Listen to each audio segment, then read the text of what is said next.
ছোট মেয়ে বাবা কিনে দিল নাকছাবি খাঁটি হিরে। বড় মেয়ে মা খুলে দিল পাঁজর গুনে গুনে সব কটা হাড়। কানে কানে জানিয়ে গেল, আগলে রাখিস এ কগাছা একান্তই আমার। যন্ত্রণার উনুন দগ্ধেছে চামড়া, তবু এক ফুঁয়ে উড়িয়ে দিয়েছি কালো ছাই। দেখ কেমন নতুন ধবধবে তাই।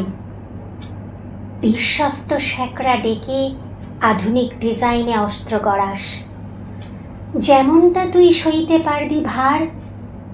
আর হ্যাঁ, ভালো কথা, কেউ জানতে চাইলে বাজার দর বুক ঠুকে বলিস, মায়ের জিনিস মাই জানে। অস্ত্রই হোক মেয়েদের প্রিয় অলংকার।